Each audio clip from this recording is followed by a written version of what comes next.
Welcome back to the Brew Crew Podcast, everyone. This is day 16 of the Brew Crew Podcast. Actually, I'm going to be honest with you. Today's day 17. It is. We waited to do this because, and here's why. I know I broke the cardinal rule of Advent calendars. My wife's holiday Christmas party was yesterday, and SFIL and I had planned on doing this beer after the party. So we don't look ahead.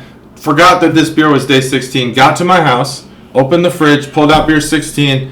Looked at it, $33, and I was like, SFIL, I hate to do this to you. I know you came over here, but I've already had like 5-6 beers tonight, and I've had a flavorful dinner. I had spicy Alfredo pasta, which was subpar, but it still coats the tongue. Kind of ruined it. I was like, I think this beer deserves our full attention, a clean palate, so we are doing this. Those are exactly on the 17th day. That is exactly how it went down, and then SFIL said, I agree. It's 10, he did agree. 10:30 at night. So we're tired. We've got other stuff. Let's do this. We agreed that if it was a can of anything else, yep, or even a bottle that didn't cost $33, we would have done it. Yeah, but this is a special. But this is one of the bigger beers. It is. It's one of the special beers of the Advent calendar season, and frankly, and I said this last night, when John pulled it out and showed me, I immediately said, "Oh, I had totally forgotten that." Me putting it in the order that it is, that I had put this in the order in the rotation for literally the day before our 17th gathering here today. So literally. All right, let's get the case off, and then we'll try to do the crack with the cork pull, but I doubt we'll get it. I doubt we'll get it right, and it's okay, because this is what price of beer do you think that? There's our podcast has a personality, and that personality is come one, come all, no judgment, no pretentiousness. And I'm not suggesting that we'll ever be pretentious. We won't. We are not. We welcome everybody. But is there any level of beer where doing a crack and having this bro down, ho down style of podcast maybe is overruled by the class of the beer? No. I agree. Boom. I'm glad you said that, because I was like, you're gonna totally fall into this trap, and you didn't. No. So this is 3 Fonteinen. 3 Fonteinen, I think is how I looked at Google. Play me how you pronounce this. 3 Fonteinen. Tainen.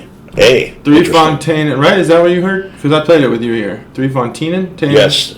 Which one was it? I think it's Tainen, which 3 Fonteinen. It's spelled EI, font EI, and because there's such a huge Germanic influence for Belgium and the Netherlands, we thought it was going to be I.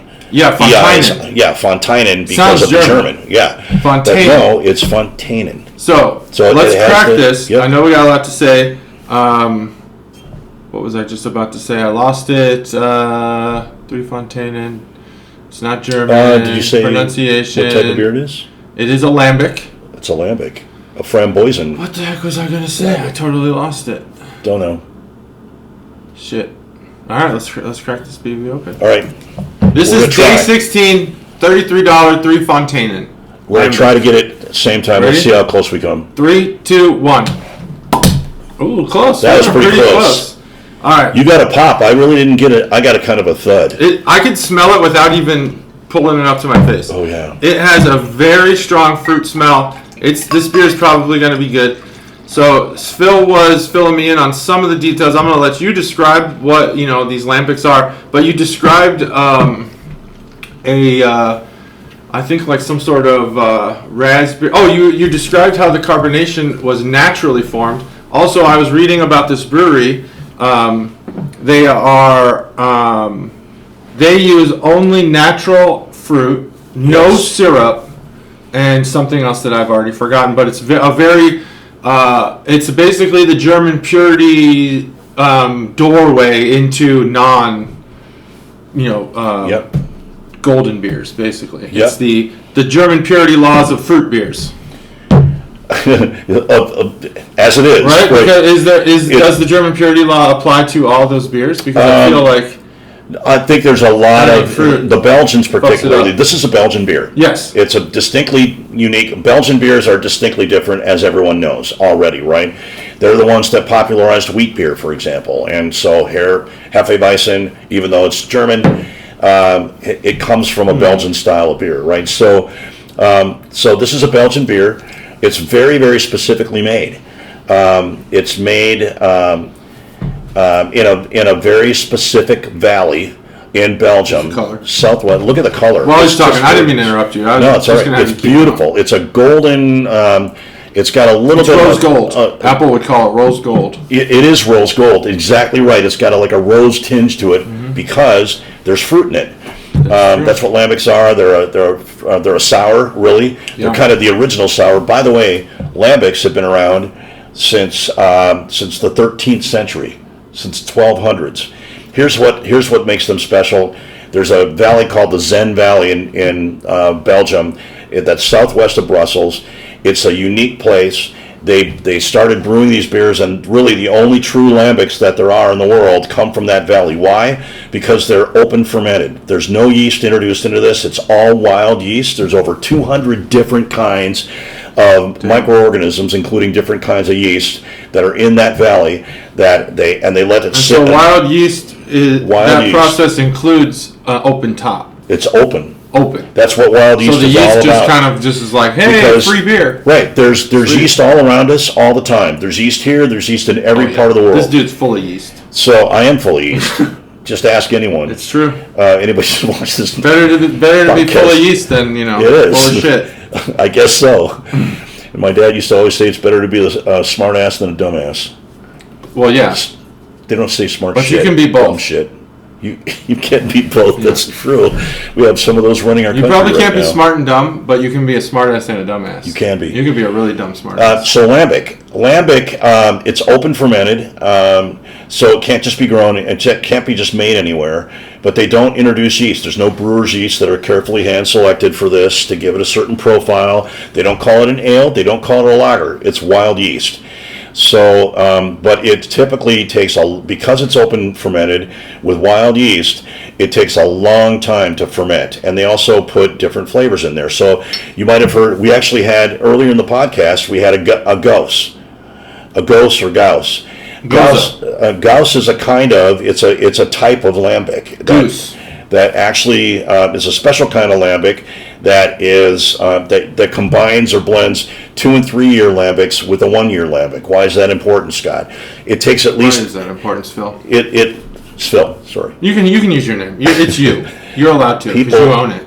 People know who I am now. They're going to find me. The IRS if you is going to dox find me yourself, now. were you really doxed? Yeah, I know, right? Check out in the comments below for his home address.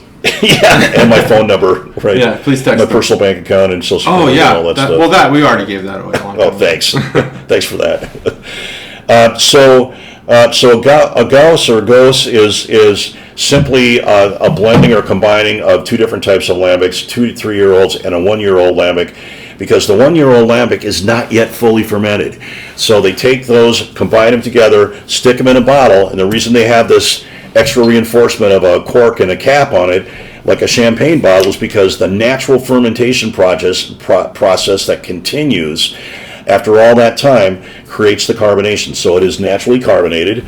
That's the only way they do it. They don't introduce carbon dioxide. They naturally carbonate their beers, but it takes a long time for these beers to ferment. So that's what a gauss is. They also, a framboise, you've heard of a French framboise or frambozen.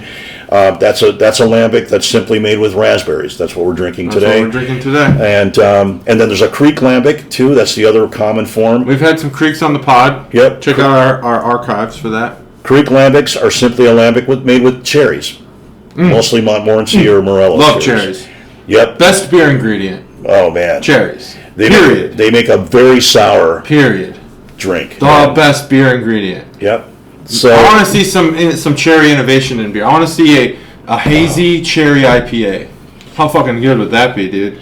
Oh yeah, this looks like an IPA by color, and it's definitely hazy, and it's definitely. It does still have that pink tint to it. It does. So spontaneous fermentation. Yep. Is not so much. instantaneous as much as it's spontaneous because it happens when it happens. Yep. Like, now, the surprising fact about spontaneity is Matt is a famously regimented and scheduled person. Loves spontaneous Really? fermented beers. Wow. So, Well, Same one here. more fun fact about lambics, and then I'll stop. Then we'll just talk about the flavor. Go for it. Lambics are also in the true Belgian style. 60 to 70% of a lambic is made with barley malt, and the other 30 to 40% is made with unmalted yeast, unmalted wheat. Unmalted wheat. Unmalted wheat, right? So What the is malt. malted wheat? Well, when you malt barley or you malt wheat, you're basically putting it through a special heating process where you're actually heating the grain, the raw grain, like you're sticking the grain in an oven and letting it cook a little bit or heat a little bit, and that heating releases the carbohydrates in it and the starches to make sugars, which makes it ready to brew. Releases to the surface of itself, or releases into the air? No, releases into itself, right? It just Got it. So that you could use that. Use that exactly. Got it. So malt is malt because it's been the starches have been ready to prepared into sugars for the fermentation process. A yeast running around that goes it can't ferment a starch. A starch is too complex. It has to be broken down into a sugar in order for a yeast to convert it to alcohol. So I feel like a lot of these descriptions that you give would be perfect animations. Right? Like the yeast seems like a lot. It's a live thing. It eats the sugar. It does. Right. It's a living bacterial. I wish I was an animator. We're actually Anyway. drinking microorganisms, but that's true. I think about anything we eat or drink.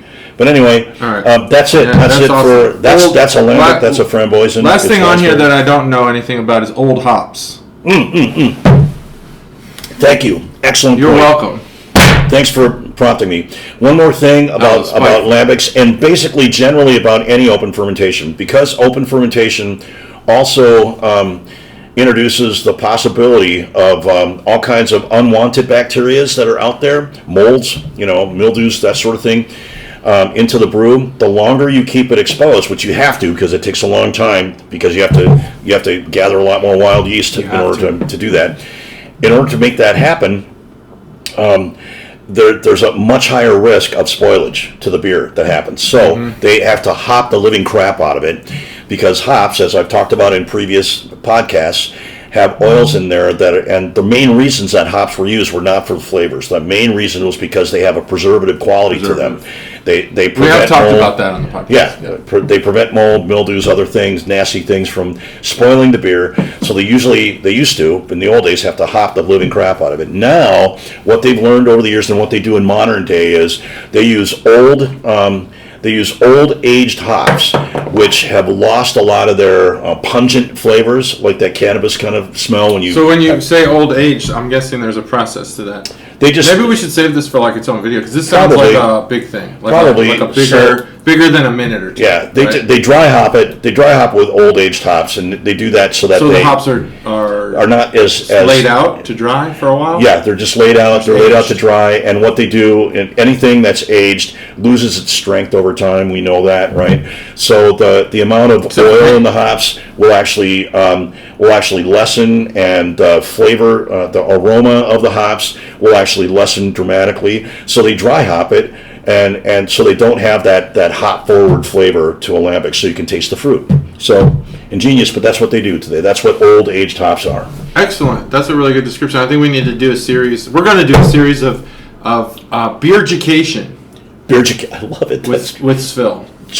John JT just made that up. That's Brew good. Network series. Brew-education. And I'm going to sit there and listen and ask questions along the way, because I don't know anything. I don't lose strength as I get older. By the way. You said everything, and I there's two things that get stronger as I age: me and the force of gravity pulling me down towards the earth, because I'm getting fatter. That's a true statement for all of us, my friend. All right, I'm almost done with this beer, and you're gonna finish this beer today. because this is a $30 beer. Yeah, we got to finish this one. There's no I'm finishing this there's beer. no wastage. There's no dumping beers.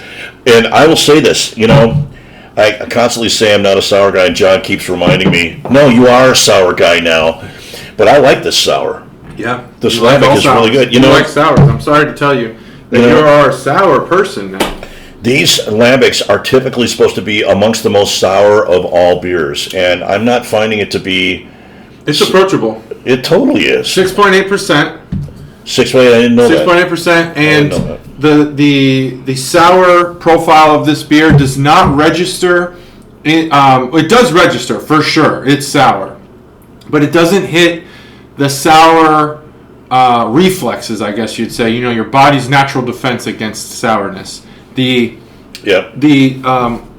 that part of your jaw is that just tingles throughout your being, your humanity. It doesn't do that. It coats the tongue with a fruity sourness, one that's not face cringing, face squeezing like a lemon. It's more, the sour is more, I would say like a fruit. It's just got to be like whatever sour fruit, whatever the sourest fruit you could think of is. It's probably around that. Yep. I can't really pick it out. I don't want to say candy because the sugar's not there. Yep, that's right. Whereas, was it yesterday, the last beer, day 15, one of them was like very candy sour. Yeah. This one's not. This one's more like, it's a sour flavor, but you can tell that it's a little more natural, a little less. It is. It doesn't dominate like in the sugar department. And there's one taste in this that I'm struggling to pinpoint. I often describe some beers as dusty. And there's just one little flavor. I think it's more on the back of the tongue, maybe in the breath a little, that has a little dustiness to it. And I'm not 100% sure what that is, but it is overruled by almost every other flavor. Raspberry, very prevalent. It is. Very prevalent. The sourness is a flavor in this beer as much as it is a feeling. It's a good beer. It says to serve it cold. Now it says to serve at 33, but I don't know what that is, if that's Celsius or Fahrenheit, because it's N degrees 33. Not sure what that is. But 33, it's cold. We're drinking it cold. It's definitely not 33 degrees Fahrenheit, because I think my fridge is at 38 or 36 or 38, somewhere around there. So it's definitely not 33 degrees. It's not approaching frozen. But it's still very good cold. Very good. The carbonation. It's excellent cold. You should. This is not a. I think it is probably Fahrenheit, because it wouldn't be Celsius. But these beers are better drank cold, no doubt. For sure. I am tasting that too on the finish, John. Something. It is. Sure what it is. I'm tasting some of the yeast actually. When you taste like a baked bread, kind of a bread. That's a yeast flavor, right? When you taste the bread, little breadiness, and there's a little metallic, not unpleasant. A lot of times there's like with some European beers, there's a real heavy metallic flavor, which is really the water. I think we talked about this on the last podcast we did together. But there's a little bit of that, but I think that's all from the wild yeast fermentation process. But it's not, like John said, it's not overpowering at all. In fact, it is overcome by the beautiful fruit. It's not just raspberry, but also open fermentation. There's a lot of fruit tartness in the esters that are created from the fermentation process, from being fermented for so long, and then 6.8 is a little bit higher. So you're going to taste some of that. They're kind of non-distinct though, the fruit in there. You can taste, I don't know, maybe there's a little bit of apple, maybe there's a little bit of, maybe a slight little cherry or not cherry. It's It's patio brick dust. What is it? It's the small little red berries, currants. Taste a little bit of currant in there, but it's not because they put currants in there or anything. It's just that's the natural fermentation process. Anyway, 4 or 5 from me. 4 or 5. Wow. The only reason, I want to have, when I pay $30 for a beer, I either want risk, I'll pay for risk, or I'll pay for excellence. This beer's good. It's outstanding. That tiny hint of something at the end, while I think that there's something about that flavor, that dustiness I'm describing, that's crafty. That's definitely it probably speaks to the skill of the brewer in a way that I probably can't understand because of the distance from the art of brewing. I don't like that last hint. Everything else about this beer is perfect, except that one small taste. So I'm high on this beer, 4 or 5. I'm just not perfect on it. Anyway, the floor is yours. Wow. I can't disagree. This is a great beer. This is a fantastic beer, and it's not because we paid $30 for it. I like this beer a lot, and that's unusual for me It's to not, say. though. That's the thing. It's not. It hasn't been, has it? This We're season. trending towards it's more common than not. Yeah, I mean, I have been tending to actually rank the sours a lot higher than the average beers. This beer's a killer beer. It's a I don't even know. Well, you do have to call it a beer because there's barley in it and wheat in it. Some of that finish is wheat, by the way. That's like when you taste a Hefeweizen, it's got a very specific finish to it. I'm tasting some of that, so I think that's part of that's the wheat that we're tasting on the back. Wheat. It just hit me. Sweet. Anyway, wheat is sweet. Wheat is sweet. Digging this beer a lot. I cannot disagree. Gnarly. It's gonna be wow. There's a huge punt in this bottle too. Love it. Big punt. You know what? I was going to say 4.25, but I'm actually leaning towards 4.5 myself now. Whatever you want. You haven't given it. You declare it, and that it will be 4.5. There it is. 4.5. There it is. Boom. I've already finished my beer. So that's it. That's day 16. In a couple minutes here, we're going to do day 17. So tremendous. So if you're feeling like celebrating, and you have a few extra bucks to celebrate with your lady or with your bud, go out and buy this beer. Go buy this beer. This is really a good beer. Buy it at Barrel House. Buy it at Barrel House. Thank you, Barrel House, for introducing this to us. That's it. That's day 16. 4.5. Stay tuned for day 17. Wow. Yeah, day 17 coming right up. Ciao.